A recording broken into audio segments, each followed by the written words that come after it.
Sapiens അക്കാദമിയുടെ പുതിയൊരു ക്ലാസ്സിലേക്ക് എല്ലാവർക്കും സ്വാഗതം.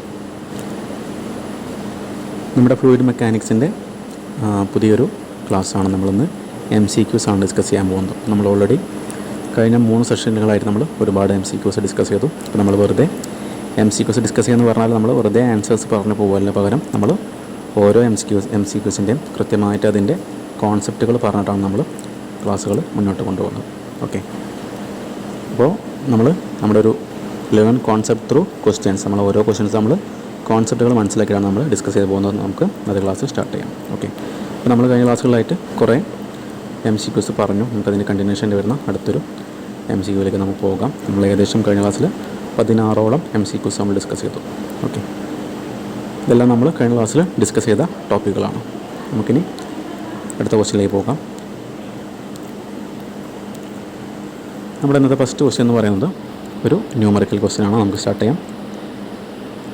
An oil has a kinematic viscosity of 1.25 into, ഇത് 104 അല്ല, അത് 10⁻⁻⁴ ആണ് കേട്ടോ. ജസ്റ്റ് ഒരു കറക്ഷൻ വരുത്തണം. 1.25 into 10⁻⁻⁴ metre square per second ആണ് തന്നിട്ടുള്ളത്. And a specific gravity of 0.8. Okay, ക്വസ്റ്റ്യനിൽ അപ്പോൾ നമുക്ക് ഓയിലിൻ്റെ കൈനമാറ്റിക് വിസ്കോസിറ്റിയും അതുപോലെ തന്നെ സ്പെസിഫിക് ഗ്രാവിറ്റിയും തന്നിട്ടുണ്ട്. നമ്മളോട് ഫൈൻഡ് ചെയ്യാൻ പറഞ്ഞുള്ള കാര്യം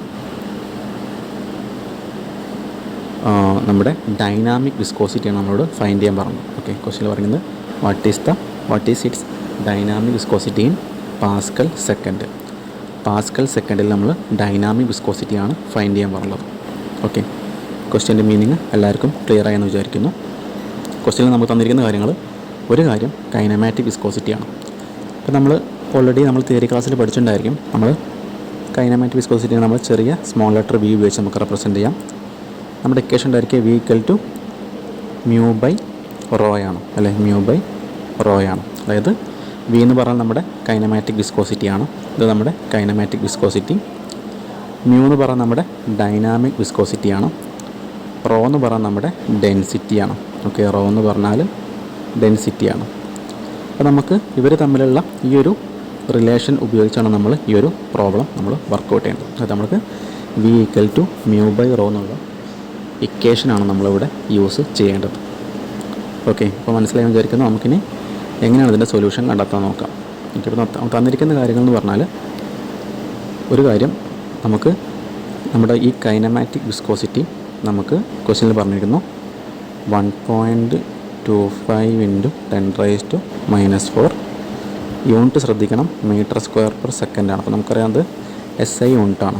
ഓക്കെ, അതുപോലെ നമുക്ക് ക്വസ്റ്റ്യൻ തന്നിരിക്കുന്ന മറ്റൊരു കാര്യം നമ്മുടെ സ്പെസിഫിക് ഗ്രാവിറ്റിയാണ്.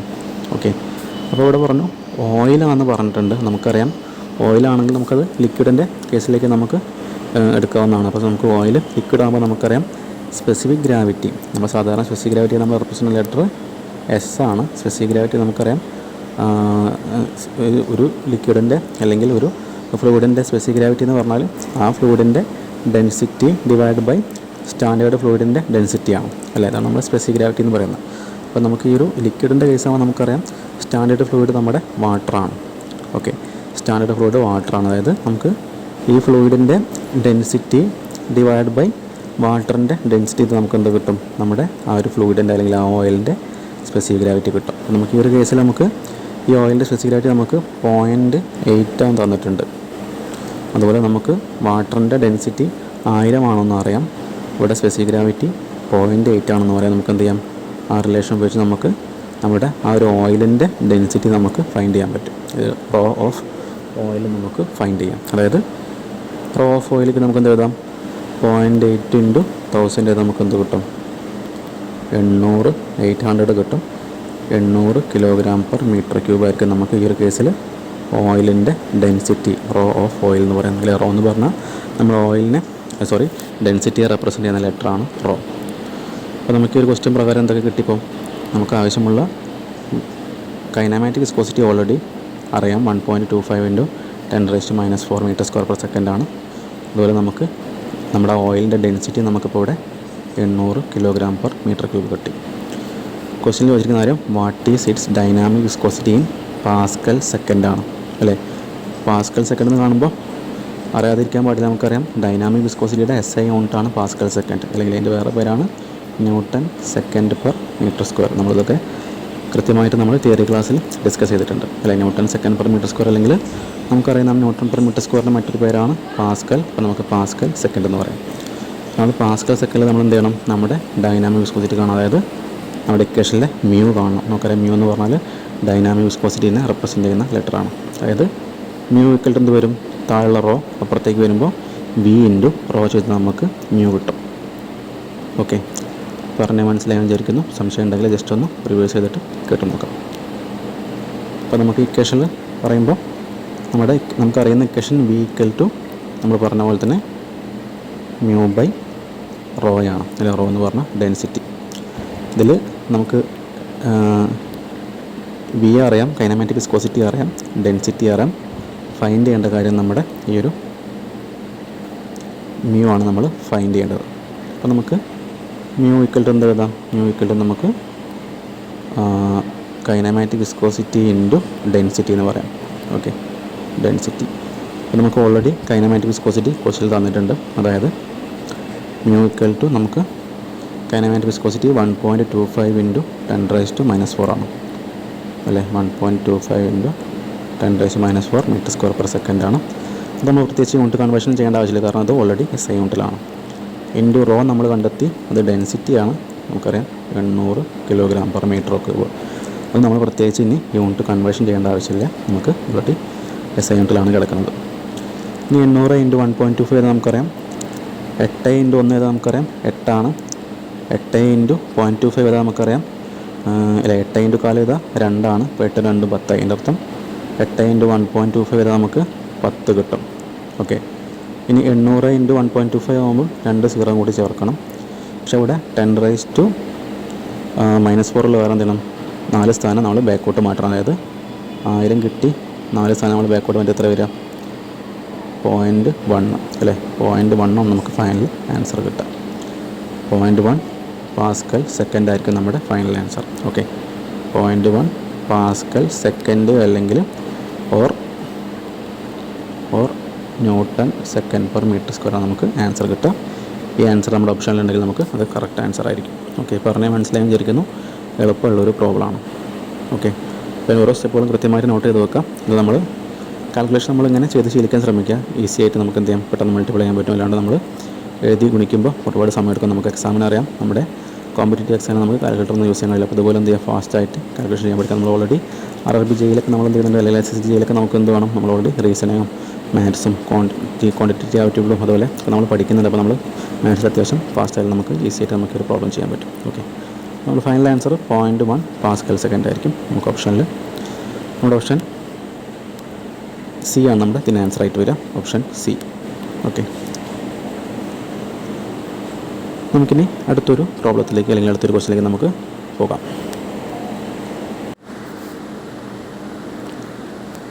അടുത്ത ക്വസ്റ്റ്യൻ നമുക്കൊരു തിയറി ക്വസ്റ്റ്യൻ ആണ്. If a liquid is compressed isothermally the dynamic viscosity of the liquid will അല്ലേ. അപ്പോൾ നമുക്കിവിടെ ഓപ്ഷൻസ് കൊടുത്തുണ്ട്. ഇൻക്രീസ് ഉണ്ട്, ഡിക്രീസ് ഉണ്ട്, റിമെയിൻസ് അൺചേഞ്ച്ഡ് ഉണ്ട്, അതുപോലെ നൺ ഓഫ് ദി അബോവ് ഉണ്ട്. ഓക്കെ, അതായത് ക്വസ്റ്റ്യൻ നോക്കാം. ക്വസ്റ്റ്യൻ ഉദ്ദേശിക്കുന്നതാണ്, ഒരു ലിക്വിഡ് നമ്മൾ കംപ്രസ് ചെയ്യണം. എങ്ങനെയാണ് കംപ്രസ് ചെയ്യുന്നത്, ഐസോതെർമലിയാണ് നമ്മൾ കംപ്രസ് ചെയ്യുന്നത്. ഇമ്പോർട്ടൻറ്റ് പോയിൻ്റാണ്. ഐസോതെർമലിയാണ് നമുക്കറിയാം ടെമ്പറേച്ചർ കോൺസ്റ്റൻ്റ് ആയിരിക്കും അല്ലേ. ഐസോതെർമൽ പ്രോസസ്സാണ്, ടെമ്പറേച്ചർ കോൺസ്റ്റൻ്റ് ആണ്.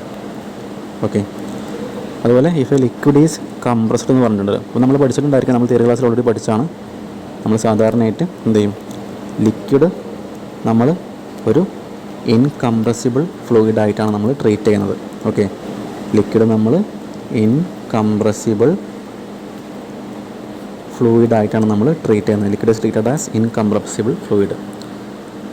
ഓക്കെ, അപ്പോൾ നമുക്കറിയാം ഒരു ഇൻകംപ്രസിബിൾ ഫ്ലൂയിഡ് കംപ്രസ് ചെയ്യുമ്പോൾ എന്ത് സംഭവിക്കില്ല, അതിൻ്റെ ഡെൻസിറ്റിയിൽ പ്രത്യേകിച്ച് ഒരു വേരിയേഷനും സംഭവിക്കില്ല. ഡെൻസിറ്റി കോൺസ്റ്റൻ്റ് തന്നെയായിരിക്കും. അതുപോലെ ക്വസ്റ്റ്യനിൽ പറഞ്ഞു കംപ്രസ് ചെയ്യുന്നത് ഐസോതെർമലിയാണ്, അതായത് ടെമ്പറേച്ചർ കോൺസ്റ്റൻ്റ് ആയിരിക്കും. അപ്പോൾ ടെമ്പറേച്ചറിലും മാറ്റം വരുന്നില്ല, ഡെൻസിറ്റിയും കോൺസ്റ്റൻ്റ് ആണ് അല്ലേ. നമ്മൾ പഠിച്ചിട്ടുണ്ടായിരുന്നു ലിക്വിഡിൻ്റെ കേസിൽ നമുക്കറിയാം ലിക്വിഡിൽ വിസ്കോസിറ്റി കാരണം എന്ന് പറയുന്നത് നമ്മുടെ ആ ഒരു കൊഹസീവ് ഫോഴ്സാണ് അല്ലേ, മോളിക്യൂൾസിൻ്റെ കൊഹസീവ് ഫോഴ്സാണ്. അവർ തമ്മിലുള്ള സെയിം മോളിക്യൂൾസ് തമ്മിലുള്ള അട്രാക്റ്റീവ് ഫോഴ്സാണ് അവിടെ നമ്മുടെ വിസ്കോസിറ്റിക്ക് കാരണമായിട്ടുള്ളത്. ഓക്കെ, അപ്പോൾ നമുക്കറിയാം ലിക്വിഡിൻ്റെ കേസിലാണ് നമുക്ക് ടെമ്പറേച്ചർ കൂടുമ്പോൾ എന്ത് സംഭവിക്കും? ലിക്വിഡിൻ്റെ കേസിൽ ടെമ്പറേച്ചർ കൂടുമ്പോൾ നമുക്കറിയാം ഡൈനാമിക് വിസ്കോസിറ്റി ഡിക്രീസ് ചെയ്യുമെന്ന് പറയാം. അതുപോലെ ഗ്യാസിൻ്റെ കേസിലാണ് നമുക്കറിയാം ടെമ്പറേച്ചർ കൂടുമ്പോൾ ഡൈനാമിക് വിസ്കോസിറ്റി എന്ത് ചെയ്യും? അവിടെ ഇൻക്രീസ് ചെയ്യും നമുക്കറിയാം. അപ്പോൾ ഗ്യാസിൻ്റെ കേസിലാകുമ്പോൾ റാൻഡം മോഷൻ ഓഫ് മോളിക്യൂൾസാണ് നമ്മുടെ വിസ്കോസിറ്റി കാരണമായിട്ടുള്ളത്. അപ്പോൾ ടെമ്പറേച്ചർ കൂടുമ്പോൾ നമ്മുടെ ഗ്യാസിലെ മോളിക്യൂൾസിൻ്റെ റാൻഡം മോഷൻ ഇൻക്രീസ് ചെയ്യും. അപ്പോൾ അവർ തമ്മിൽ കൂട്ടിമുട്ടുന്ന സമയത്ത് എന്തായിരിക്കും? അവിടെ റെസിസ്റ്റൻസ് ഇൻക്രീസ് ചെയ്യുക. അതായത് റെസിസ്റ്റൻസ് ഇൻക്രീസ് ചെയ്യുക എന്ന് പറഞ്ഞാൽ അവിടെ വിസ്കോസിറ്റി ഇൻക്രീസ് ചെയ്യുക. അതൊക്കെ നമ്മൾ കൃത്യമായിട്ടും തിയറി ക്ലാസ്സിൽ ഡിസ്കസ് ചെയ്തു പോയ ടോപ്പിക്കുകളാണ്. അപ്പോൾ നമുക്ക് ഇവിടെ നിന്നൊക്കെ സ്ഥിരമായിട്ട് എല്ലാ എക്സാമിനും RRB GE ആയിക്കോട്ടെ, SSC GE ആയിക്കോട്ടെ, അല്ലെങ്കിൽ ഏതൊരു മെക്കാനിക്കൽ എഞ്ചിനീയറിംഗ് ക്വാളിഫിക്കേഷനുള്ള അല്ലെങ്കിൽ സിവിൽ എഞ്ചിനീയറിംഗ് ക്വാളിഫിക്കേഷനുള്ള ഫ്ലൂയിഡ് മെക്കാനിക്സ് നമുക്ക് കോർ പേപ്പറായിട്ട് വരുന്ന അല്ലെങ്കിൽ സിലബസിൽ വരുന്ന ഏതൊരു പേപ്പറിലും, അല്ലെങ്കിൽ നമുക്ക് കേരള PC എക്സാം ആയിക്കോട്ടെ, ഇതിൽ നമുക്ക് സ്ഥിരമായിട്ട് ചോദിക്കുന്ന ഭാഗമാണ് നമ്മുടെ വിസ്കോസിറ്റിയുടെ ഭാഗമൊക്കെ. അപ്പോൾ സ്ഥിരമായിട്ട് ചോദിക്കാറുണ്ടെങ്കിലും പലപ്പോഴും നമുക്ക് അബദ്ധം പറ്റി നമുക്ക് തെറ്റുകൾ സംഭവിക്കാറുണ്ട്. അപ്പോൾ നമുക്കതിൻ്റെ കറക്റ്റ് കോൺസെപ്റ്റുകൾ നമുക്കറിയാമെങ്കിൽ എന്ത് ചെയ്യില്ല, നമ്മൾ മറന്നു പോകുന്നൊരു കേസ് ഉണ്ടായിരിക്കില്ല.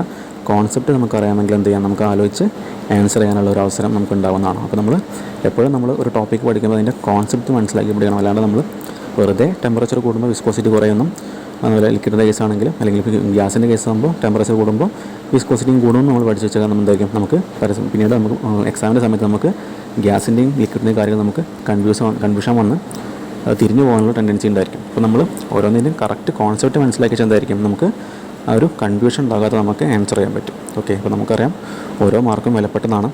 ഒരു ക്വസ്റ്റ്യൻ തെറ്റിക്കഴിഞ്ഞാൽ നമുക്ക് ആ ഒരു ക്വസ്റ്റ്യൻ തെറ്റിയതിൻ്റെ മാർക്ക് മാത്രമല്ല, നമുക്ക് അതിൻ്റെ കൂടെ ഒരു 0.33 മാർക്ക് അല്ലെങ്കിൽ 1/4 അല്ലെങ്കിൽ 1/3 മാർക്ക് നമുക്ക് നഷ്ടപ്പെടുന്നതാണ്. അപ്പം മാക്സിമം തെറ്റ് വരുത്താണ്ട് നമുക്ക് ആൻസർ ചെയ്യാനുള്ള ഒരു എബിലിറ്റി നമ്മൾ ഉണ്ടാക്കിയെടുക്കണം. ഓക്കെ, അപ്പോൾ ഈ ഒരു കേസിൽ നമുക്കറിയാം ലിക്വിഡ് നമ്മൾ പറഞ്ഞു, ലിക്വിഡ് കംപ്രസ് എന്ന് പറഞ്ഞു. നമ്മൾ പറഞ്ഞു ലിക്വിഡിൻ്റെ കേസ് എന്താണ്, നമ്മൾ ഓൾറെഡി പഠിച്ചാണ്.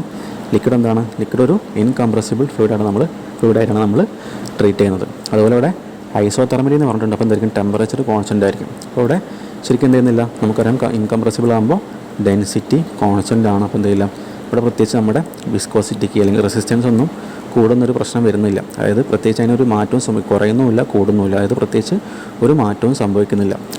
അതായത് നമ്മുടെ ഈ ഒരു കേസിൽ എന്താണ് നമ്മുടെ ആൻസർ ആയിട്ട് വരിക, ഈ ഒരു കേസിൽ റിമെയിൻസ് അൺചേഞ്ച്ഡ് ആയിരിക്കും. ഓക്കെ, അത് ലിക്വിഡ് കംപ്രസ് ചെയ്യുന്നത് ഐസോതെർമലി ആണെങ്കിൽ ഡൈനാമിക് വിസ്കോസിറ്റി എന്തായിരിക്കും? ചേഞ്ച് ചെയ്യില്ല, റിമെയിൻസ് അൺചേഞ്ച്ഡ് ആയിരിക്കും. നമ്മുടെ ആൻസർ വരിക റിമെയിൻസ് അൺചേഞ്ച്ഡ് ആണ്. ഓക്കെ, നമ്മൾ കോൺസെപ്റ്റ് പറഞ്ഞു എങ്ങനെയാണ് സംഭവിച്ചതെന്ന് പറഞ്ഞു. അത് കറക്റ്റ് അത് ആ രീതിയിൽ തന്നെ പഠിക്കുക. നമ്മൾ വെറുതെ ചേഞ്ച് ചെയ്യില്ലെന്ന് മാത്രം പഠിക്കരുത്, അതിൻ്റെ കോൺസെപ്റ്റുകൾ മനസ്സിലാക്കി വേണ്ടി മാത്രം പഠിക്കുക. നമ്മൾ തിയറി ക്ലാസ്സിൽ കൃത്യമായിട്ടും ഡിസ്കസ് ചെയ്ത് പോകുന്നുണ്ട്. ഓക്കെ, നമുക്കിനി അടുത്തൊരു ക്വസ്റ്റ്യനിലേക്ക് പോകാം.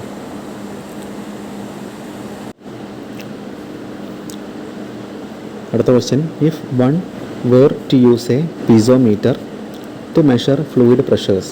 അല്ലേ, നമുക്കറിയാം പീസോമീറ്റർ നമ്മൾ ഫ്ലൂയിഡിൻ്റെ പ്രഷർ അളക്കാൻ വേണ്ടി നമ്മൾ യൂസ് ചെയ്യാറുണ്ട്. Which of the following disadvantages are they subject to?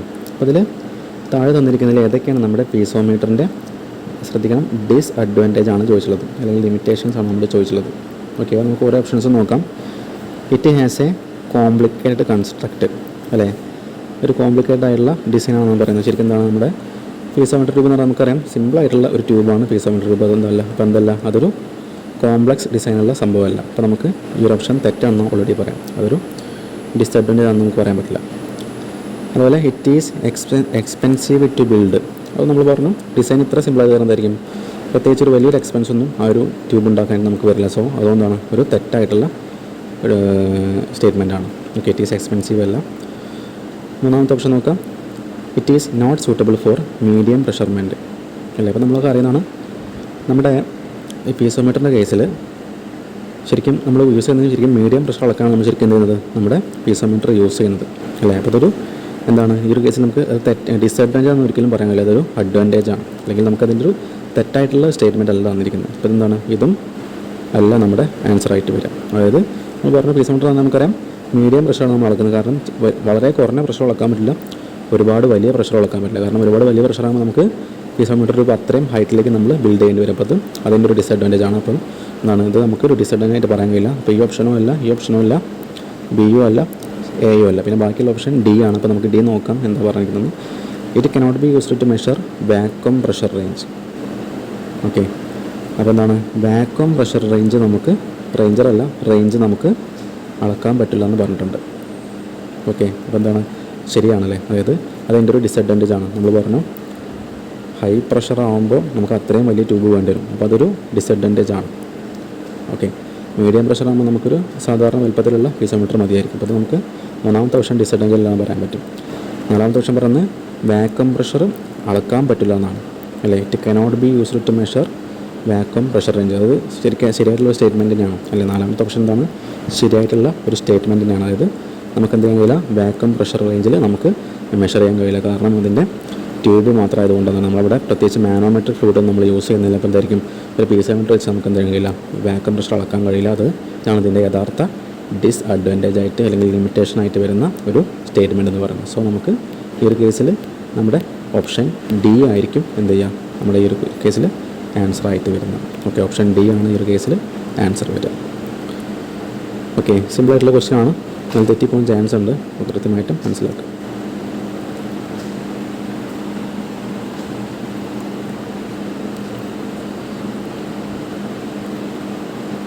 അടുത്തൊരു ക്വസ്റ്റ്യൻ നോക്കാം.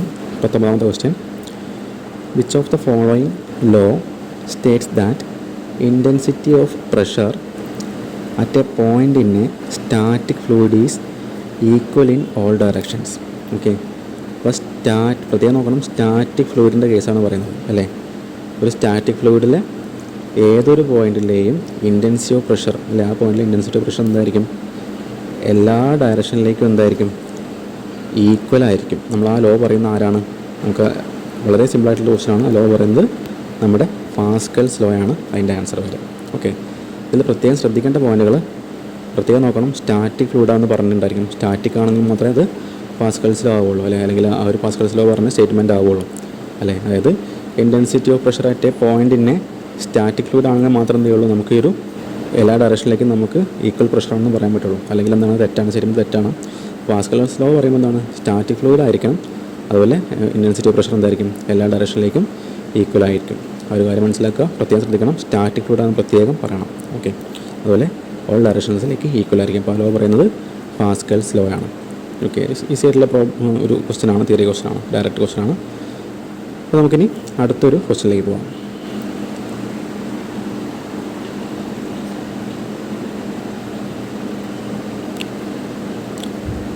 നമ്മൾ നേരത്തെ പറഞ്ഞ പോലെ തന്നെ വിസ്കോസിറ്റിയുടെ ഭാഗത്തുനിന്ന് ഒരുപാട് ക്വസ്റ്റ്യൻസ് ചോദിക്കേണ്ടപ്പോൾ അതുപോലെ പല എക്സാമിന് ചോദിച്ചിട്ടുള്ള ക്വസ്റ്റ്യൻസാണ് നമ്മളിപ്പോൾ ഇവിടെ ഒരു ക്ലാസ്സിൽ ഉൾപ്പെടുത്തിയുള്ളത്. അപ്പോൾ ഇതും നമുക്കൊരു വിസ്കോസിറ്റീൻ്റെ അടുത്തൊരു ക്വസ്റ്റ്യൻ തന്നെയാണ്, നമുക്കത് വായിച്ച് നോക്കാം. How does the viscosity of fluids vary with increase in temperature? നമ്മൾ നേരത്തെ തന്നെ ഓൾറെഡി പറഞ്ഞു, നമ്മുടെ ലിക്വിഡിലെ ക്വസ്റ്റ്യൻ്റെ മീനിങ് മനസ്സിലായി വിചാരിക്കുന്നു. അതായത് how does the viscosity of fluids vary with increase in temperature. Temperature increase ചെയ്യുമ്പോൾ ഫ്ലൂയിഡിൻ്റെ ഫ്ലൂയിഡ് എന്ന് പറഞ്ഞാൽ അവിടെ ലിക്വിഡും ഉണ്ട് ഗ്യാസും ഉണ്ട്. ഫ്ലൂയിഡിൻ്റെ വിസ്കോസിറ്റിക്ക് എന്താണ് സംഭവിക്കുന്നതാണ് നമുക്ക് ഫ്ലൂയിഡിൻ്റെ കേസ് എന്താണ്, ലിക്വിഡും അറിയണം, ഗ്യാസിൻ്റെ കേസും അറിയണം. ലിക്വിഡിൻ്റെ കേസ് പറയണം, ഗ്യാസിൻ്റെ കേസ് പറയണം. അപ്പോൾ നമ്മൾ നേരത്തെ പഠിച്ചു, ലിക്വിഡിൻ്റെ കേസ് ആകുമ്പോൾ ടെമ്പറേച്ചർ കൂടുമ്പോൾ സംഭവിക്കുക, നമ്മുടെ വിസ്കോസിറ്റി ഡിക്രീസ് ചെയ്യുകയാണ് ചെയ്യുക അല്ലെ. ടെമ്പറേച്ചർ കൂടുമ്പോൾ ഡിക്രീസ് ചെയ്യും. അതുപോലെ നമ്മുടെ ഗ്യാസിൻ്റെ കേസിലാകുമ്പോൾ നമുക്കറിയാം, ടെമ്പറേച്ചർ ഇൻക്രീസ് ചെയ്യുമ്പോൾ ഡൈനാമിക് വിസ്കോസിറ്റി എന്ത് ചെയ്യും, അത് അതിൻ്റെ കൂടെ ഇൻക്രീസ് ചെയ്യുന്നത് നമ്മൾ ഓൾറെഡി പഠിച്ചിട്ടുണ്ട്. ഓക്കെ, ലിക്വിഡ് ആകുമ്പോൾ വിസ്കോസിറ്റി ടെമ്പറേച്ചർ കൂടുമ്പോൾ കുറയുകയാണ് ചെയ്യുക, ഗ്യാസ് ആകുമ്പോൾ ടെമ്പറേച്ചർ കൂടുമ്പോൾ വിസ്കോസിറ്റി കൂടുകയാണ് ചെയ്യുക. അപ്പോൾ ഈ രീതിയിൽ സ്റ്റേറ്റ്മെൻ്റ് ആയിട്ടുള്ള ഓപ്ഷൻ ആയിരിക്കും നമുക്ക് റൈറ്റ് ആൻസർ വരിക. നമുക്ക് ഓപ്ഷൻ എ നോക്കാം, increases for both liquids and gases അല്ലേ. ആ ഓപ്ഷനിൽ പറഞ്ഞതാണ്, ലിക്വിഡിലും ഗ്യാസിലും എന്ത് ചെയ്യുന്നു, ടെമ്പറേച്ചർ കൂടുമ്പോൾ വിസ്കോസിറ്റി ഇൻക്രീസ് ചെയ്യുന്നു പറഞ്ഞിട്ട് എന്താണ്, രണ്ടിലും ഇൻക്രീസ് ചെയ്യില്ല, ഗ്യാസിൽ മാത്രമേ ഇൻക്രീസ് ചെയ്യുള്ളൂ, ലിക്വിഡിൽ ഇൻക്രീസ് ചെയ്യില്ല. അപ്പോൾ നമുക്ക് ഈ ഒരു ഓപ്ഷൻ തെറ്റാണെന്ന് ആദ്യം പറയാൻ പറ്റും. രണ്ടാമത്തെ ഓപ്ഷൻ നോക്കാം, increases for liquids decreases for gases അല്ല, അതും തെറ്റാണ്. നമ്മൾ പറഞ്ഞു ലിക്വിഡിൽ വിസ്കോസിറ്റി ഡിക്രീസ് ചെയ്യാണ് ചെയ്യുക, ഗ്യാസിലാണ് ഇൻക്രീസ് ചെയ്യുക. നേരെ തിരിച്ചാണ് പറഞ്ഞത്, ഇൻക്രീസസ് ഫോർ ലിക്വിഡ്സ് തെറ്റാണ്, അതുപോലെ ഡിക്രീസസ് ഫോർ ഗ്യാസസ് അതും തെറ്റാണ്. അപ്പോൾ നമുക്ക് ഓപ്ഷൻ ബിയും തെറ്റാണെന്ന് പറയാൻ പറ്റും. ഓപ്ഷൻ സി നോക്കാം, ഇൻക്രീസസ് ഫോർ ഗ്യാസസ് അത് ശരിയാണ്, ഇൻക്രീസ് ഫോർ ഗ്യാസ് ശരിയാണ്. ഡിക്രീസസ് ഫോർ ലിക്വിഡ്സ് അല്ലേ, നമ്മൾ പഠിച്ചു ലിക്വിഡിന് ഡിക്രീസ് ചെയ്യും, ഗ്യാസിന് ഇൻക്രീസ് ചെയ്യും. അപ്പോൾ നമ്മുടെ ഈ ഓപ്ഷൻ സി ശരിയാണ് അല്ലേ, ഓപ്ഷൻ സി ശരിയാണ്. നമുക്ക് ഓപ്ഷൻ സി ശരിയാണെന്ന് പറയാൻ പറ്റും. ലാസ്റ്റ് ഓപ്ഷൻ നോക്കുന്നാലും നമ്മൾ ഉറപ്പ് വരുത്താം, decreases for both liquids and gases അല്ലേ. ബോത്ത് പറഞ്ഞു, അതായത് ലിക്വിഡിലും ഗ്യാസിലും ഡിക്രീസ് എന്ന് പറയുന്നത് തെറ്റാണ്. അപ്പോൾ നമുക്ക് ഈ ഓപ്ഷൻ ക്യാൻസൽ ചെയ്യാം. നമ്മുടെ റൈറ്റ് ആൻസർ ആയിട്ട് വരിക ആരായിരിക്കും? നമ്മുടെ ഓപ്ഷൻ സി ആണ് റൈറ്റ് ആൻസർ വരിക. ഗ്യാസിൽ ഇൻക്രീസ് ചെയ്യുകയും ചെയ്യും, ലിക്വിഡിൽ ഡിക്രീസ് ചെയ്യുകയും ചെയ്യും. നമുക്ക് ഓൾറെഡി നമ്മൾ തിയറിയിൽ ഇതൊക്കെ നമ്മൾ പഠിച്ചാൽ നമ്മളെല്ലാ മിക്കവാറും എല്ലാ MCQ ക്വസ്റ്റനിലും നമുക്ക് ഈ ഒരു വിസ്കോസിൻ്റെ മാത്രം ക്വസ്റ്റൻസ് അതുപോലെ വെറൈറ്റി ക്വസ്റ്റൻസ് ചോദിക്കുന്നുണ്ട്. നമുക്ക് കൃത്യമായിട്ടും ആ ഒരു കാര്യം നമുക്ക് ബൈ ഹാർട്ട് പഠിക്കേണ്ട കോൺസെപ്റ്റ് പഠിച്ചു വെക്കുക, എന്നാൽ മാത്രമേ നമുക്ക് കൺഫ്യൂഷൻ ഇല്ലാണ്ട് നമുക്ക് ആൻസർ ചെയ്യാൻ പറ്റുള്ളൂ. അപ്പോൾ ഇതുപോലത്തെ ഓപ്ഷനൊക്കെ വന്നെന്തായിരിക്കും നമുക്ക് തെറ്റാനുള്ള ചാൻസ് കൂടുതലാണ്, അല്ലെ? നമ്മളെ ശ്രദ്ധ തെറ്റി കഴിഞ്ഞാൽ എന്തായിരിക്കും? ഇതുപോലെ ആൻസർ കൊടുത്തു കഴിഞ്ഞാൽ നമുക്ക് തെറ്റ് സംഭവിക്കും. തെറ്റ് പറ്റുമ്പോൾ ഈ ക്വസ്റ്റിൻ്റെ മാർക്കും നഷ്ടപ്പെടും, അതുപോലെ തന്നെ അതിൻ്റെ കൂടെ മൈനസ് മാർക്കും വരും, അല്ലേ? നമുക്ക് തെറ്റിയ വകയിൽ 1/4 അല്ലെങ്കിൽ 1/3 എന്തായിപ്പോൾ നമുക്ക് നഷ്ടപ്പെടാനുള്ള ചാൻസ് ഉണ്ടായിരിക്കും. ഓക്കെ, അപ്പോൾ കേരള BC ചെയ്യുമ്പോൾ 1/3 ആണ്, RRB ചെയ്യുമ്പോൾ 1/3 ആണെന്ന് തോന്നുന്നു, ഓർക്കുന്നില്ല. അപ്പോൾ എന്തായിരിക്കും, എന്തായാലും നമുക്ക് മാർക്ക് നഷ്ടപ്പെടുന്ന ഓർത്ത് വെക്കുക. അപ്പോൾ തെറ്റാതിരിക്കുകയാണ് നമ്മൾ എന്ത് ചെയ്യാം? നമ്മൾ ബൈ ഹാർട്ട് പഠിക്കരുത്, കോൺസെപ്റ്റ് പഠിക്കാം. ഓക്കെ, ഏത് ടോപ്പിക് ആയാലും എന്ത് ചെയ്യാം? കറക്റ്റ് കോൺസെപ്റ്റ് മനസ്സിലാക്കി വെച്ചാൽ നമുക്ക് ഇടയ്ക്കിടയ്ക്ക് റിവൈസ് ചെയ്ത് ഒരിക്കലും ആ ഒരു കോൺസെപ്റ്റ് മറന്നു പോകില്ല. എന്നാലും ബൈ ഹാർട്ട് വെച്ചാൽ നമുക്ക് കൺഫ്യൂഷൻസ് വരും. ഓക്കെ, ബൈ ഹാർട്ട് വെച്ച് പഠിച്ചാൽ നമുക്ക് അറിയുന്നില്ല, പല എക്സാമിനൊക്കെ എഴുതുന്ന സമയത്ത് കൺഫ്യൂഷൻ വന്നത് ഇതുപോലത്തെ ഓപ്ഷൻസ് ഒക്കെ കാണുമ്പോൾ നമുക്ക് കൺഫ്യൂഷൻ വന്ന് തെറ്റിക്കാനുള്ള ചാൻസ് കൂടുതലാണ്. ഒരു കാരണവശാലും ബൈ ഹാർട്ട് പഠിക്കരുത്, കോൺസെപ്റ്റ് വെച്ച് പഠിക്കരുത്. നമ്മുടെ ഓരോ തിയറി ടോപ്പിക്കും നമ്മുടെ മെക്കാനിക്കൽ എഞ്ചിനീയറിംഗുമായിട്ട് റിലേറ്റ് ചെയ്യുന്ന എല്ലാ പേപ്പേഴ്സിൻ്റെയും കോൺസെപ്റ്റ് വൈസ് ക്ലാസ്സുകൾ നമ്മൾ ഓൾറെഡി നമ്മുടെ ചാനൽ വഴിയും അതുപോലെ തന്നെ ആപ്പ് വഴി കൊടുക്കുന്നുണ്ട്. നിങ്ങൾ എന്ത് ചെയ്യുക? അതിൽ ചാനലിൽ തന്നിരിക്കുന്ന നമ്പറുമായിട്ട് കോൺടാക്ട് ചെയ്യുക, അല്ലെങ്കിൽ തന്നിരിക്കുന്ന ലിങ്ക് വഴി എന്ത് ചെയ്യാം? ആപ്പ് ഇൻസ്റ്റാൾ ചെയ്തിട്ട് ജോയിൻ ചെയ്യുക, ക്ലാസ്സിൽ ജോയിൻ ചെയ്യുക. അപ്പോൾ നമുക്ക് കറക്റ്റായിട്ട് കാര്യങ്ങൾ തിയറി പഠിച്ചു പോകാൻ പറ്റും. നമുക്ക് RRB ആയിക്കോട്ടെ, കേരള BC ഏത് എക്സാം ആയിക്കോട്ടെ, മെക്കാനിക്കൽ എഞ്ചിനീയറിംഗുമായിട്ട് റിലേറ്റ് ചെയ്യുന്ന നമുക്കത് നല്ല രീതിയിൽ ക്രാക്ക് ചെയ്യാൻ പറ്റും. ഓക്കെ, അപ്പോൾ നമ്മുടെ ക്ലാസ്സുകളിൽ ലഭിക്കാനായിട്ട് എന്ത് ചെയ്യുക? ആ നമ്പറിൽ കോൺടാക്ട് ചെയ്യുക, അല്ലെങ്കിൽ ആപ്പ് ഇൻസ്റ്റാൾ ചെയ്തിട്ട് എന്ത് ചെയ്യുക? കോഴ്സിൽ ജോയിൻ ചെയ്യാൻ ശ്രമിക്കുക. ഓക്കെ, അപ്പോൾ നമുക്കിതോടുകൂടി നമ്മുടെ ഈ ഒരു MCQ സെഷൻ നമ്മൾ അവസാനിപ്പിക്കുകയാണ്. നമുക്ക് ബാക്കിയുള്ള ക്വസ്റ്റ്യൻസ് നമുക്ക് അടുത്ത ക്ലാസ്സിൽ ഡിസ്കസ് ചെയ്യാം. Okay, thank you for watching.